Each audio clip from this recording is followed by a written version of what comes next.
Greetings once again, spacefaring adventurers. Duuz-Diz-Din back again with Eden Zero. Previously, Shura and Shiki have teamed up in order to get to Nero 1 and stop Muller, who has taken possession of Xenolith's power to become the new Lord of Gravity and a member of Void's Oration Says Galactica. Muller has even taken control of the royal fleet, going so far as to sick it upon Shura. But this just proved as a good time for Valkyrie to really strut her stuff, going into full-on overdrive mode.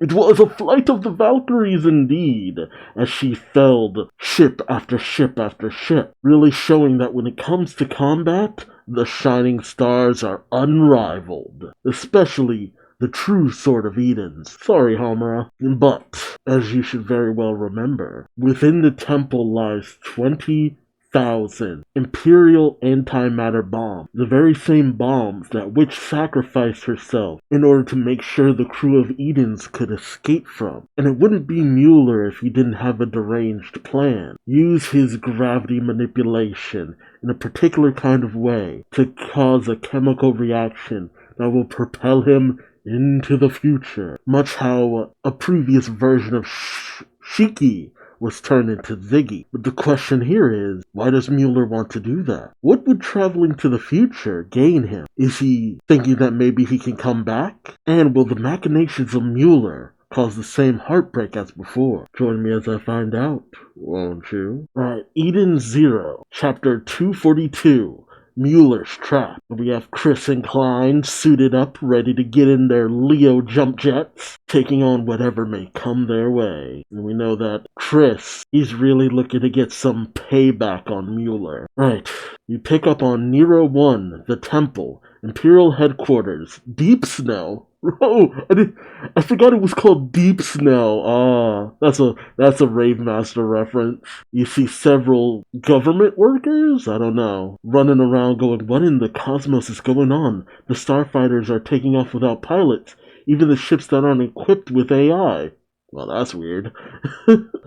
Muller's been busy. Somebody stop them. We would, but we've lost control of them. And while Emperor Shura is away too, are any of the citizens hurt? None that we know of yet. It's good that they asked about the citizens. This is just a stalling tactic, though. All the ships that were taken have been deployed in the airspace above the temple. We pick up with Rebecca in one of the Leo Starfighters, ready to strut her stuff as a supreme gunner, as Rebecca goes blasting off, putting a little bit of that daka, putting in her elite gamer skills.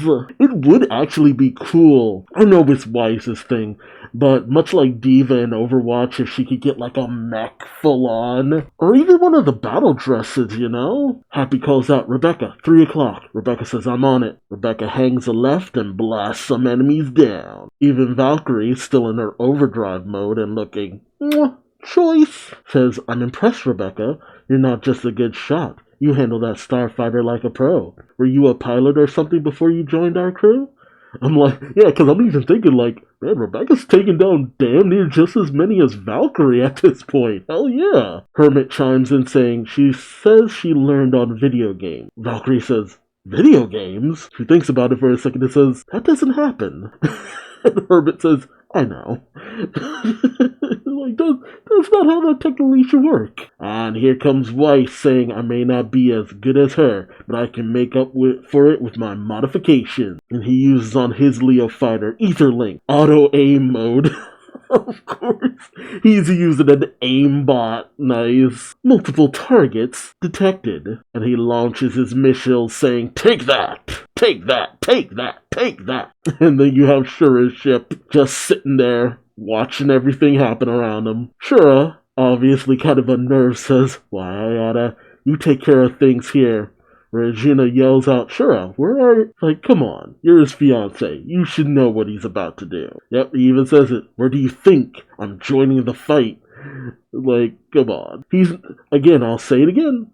I'll say it every time I need to. He's not the Shura from before, but any version of Shura would never just sit on the sidelines. At some point, he's gonna get in on the fight. We got Chris and Klein out in the fray, with Chris saying, "Klein, above you," as Klein says, "Brother, I know." Oh, and we're in the weird water thingies, the almost water currents in the Oi Cosmos, with one of the Leo fighters that Laguna is in. He says, "The Sea of Oi. In space, water bullets breathe fire." What? Oh, never mind. As he uses the Sea of Oi to destroy multiple ships. Damn. Shiki and another one of the Leo starfighters says, "Not bad, Laguna." Valkyrie then calls out, "Shiki, look out!" as multiple blasts come Shiki's way that are immediately deflected. Shiki says, "I'm fine. I can deflect the lighter bullets with my gravity." Valkyrie kind of sighs and says, "Every one of these kids has some ability that feels like it should be against the rules." I know, right? I guess that does kind of explain why some of them kind of get defeated so often, because honestly, they'd be pretty broken otherwise. Valkyrie then gives a high kick that gives us a nice crotch shot on approaching enemies as she shouts, "This is an interesting bunch." Man, that shot just right between the legs. Freaking high kick. Homura states, "Kicking starfighters to pieces. My mentor has rather overpowered herself. Come on, Homura, get in on the action." Valkyrie then turns to her student saying, "Oh yeah, Homura, I didn't know you could pilot spaceship." Homura says, "I cannot. I am a terrible pilot. My own personal fighter will not be built for another 3 years. For now, all I can do is ram the other ships with my ether blade." Right. She doesn't have her personal... That is the bummer of all this. I mean, but they know how to construct it, so the construction should go a lot easier, right? And then you have Moscow just sumo slapping bots, shouting "Muskoi!" And of course, the Eden Zero laying down some suppressing fire. Sister then says, "But damn, there's a lot, and they're spread so not even our main cannons can take them all out." Which notes, "But we can cut a path." As Hermit explains, "Data linking Starbringers, line of fire to all ship, all systems green." Oh yeah, fire the main cannon. As Witch calls out, "Starbringer!" And the main cannon of the Eden Zero fires! That's so cool. Cutting a massive swath through the enemy forces. Nessa is shocked, saying, "Whoa, what the heck?" While Lyra says, "All those Imperial ships just gone." And Fabiano even says, "Are Kraken-class cruisers sunk in a single blow?" Again, it really does show that if the crew of Edens was more on point when it came to taking on the forces of Nero and all that, they probably would have had an easier time. And not just because here they have a lot of information already. Sister calls out, "There's your path. Now get to the Imperial headquarters." Zenolith then chimes in saying, "Quite an impressive group of young people." Hermit tells him, "Thanks to you. Thanks to the training you gave them in the last world." Exactly. And Zenolith is like, "Last world?" And Hermit says, "Never mind. It'd take too much time to explain." We then pick up with Pino and Shiki's starfighter saying, "Master, if all our fighters go to the temple, our ship's defense may be compromised." Shiki says, "Yeah, I'll go to their headquarters alone." Shura then chimes in saying, "Wait, I'm going with you." Shiki is shocked to see Shura, and Shura explains, "You'll need someone to show you the way to the facility." Wise then questions, "Not that it matters to me, but can't Shiki just poof over there with his warp powers?" Shiki explains, "I can't warp somewhere I've never been before." Yeah, it's like, it's essentially, what is it called? Auto movement? Fast travel? Yeah, fast travel. You can only fast travel to places you've been before. We then pick up inside the temple, Deep Snow, the underground laboratory, with Muller at the console, and he is getting steamed, saying, "Nonsense! Utter nonsense! That meddling kid keeps interfering with my research, and now he's back with more friends. So he's learned the truth from the real Zenolith. No matter, I only needed to get Shura away from this laboratory. Still, they haven't realized I've been listening in on all their conversations. The fool. I can hear you. I can hear every word you say." As Hermit says, "All ships, cover Shiki and Shura." Everyone says, "Right." Muller then looks down saying, "Oh, I was sure I left my coffee right there." He then freaks out saying, "A distortion of space-time? Maybe a spatial leap. Oh no, I must do the formula immediately." Using X to represent my vanished coffee, he then realizes he's holding his coffee, saying, "No, Wait a minute, those kids, did I hear one of them say something inconceivable in one of their conversations? Oh, the other timelines. He thinks to Hermit's words, thanks to the training you gave them in the last world. Muller realizes, last world? If we assume this is referring to the migration through the temporal axis, does this mean they have experienced time travel? Even if that were true, then how? According to my calculations, they need gravity and antimatter bombs. Apparently one of them can control gravity, but where would they get the other energy source? Does one of them use some sort of unique ether? Where did my coffee go? He says he's still holding his coffee. Muller, you are even more off your rocker here than normal. He then realizes something. Crap. He zeroes in on Rebecca. It seems as though he's analyzing both her ether gear and her DNA. Muller says, that ether, there's no doubt in my mind. That's St. Fire Nox's time ether. I don't believe it. All the pieces have fallen right into my hands. The gravity powers I took from Xenolith.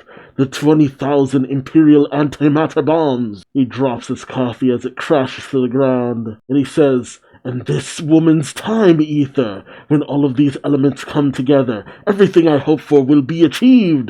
The true power to rule over time, the power to travel the universe, will be mine. I love a good villain monologue. But man, see, the problem is, he's crazier, but he's also stupidly perceptive. He connected those dots instantly. Just no time wasted. It's just like boom, boom, boom, boom, boom, boom, boom. He's just the right kind of crazy to make the leaps in logic to get to the correct answer. He needs to die. He is way too dangerous. Someone comes over Rebecca's comm saying, Rebecca. Rebecca says, Shiki? We see that it's Muller using the voice changer, saying, come with me to the Empire, my dear. Rebecca questions, my dear? Muller then says, I mean, you're coming too, but you take a different route and meet me at the coordinates I send you, Muller says with a sneer. And Rebecca, none the wiser, says, Roger that. Oh boy. I'm starting to see how things are about to go down. You'll have Shiki, Shura, and Rebecca head to the planet. Rebecca, she's perceptive, that's the thing. It's the one thing she really has in certain cases. She knows Shiki well enough to... that my dear line where she's just like, my dear? Like, I feel like she knows something is up. I want to give Rebecca the benefit of the doubt on that one. That she knows something's up. But she's curious. But also, by not sending everyone to the planet, maybe they can avoid having what happened to Witch happen again. Because that's my fear here. And I know, I shouldn't be thinking that way. So much positive stuff has happened. There's no way we kill Witch in the exact same way. But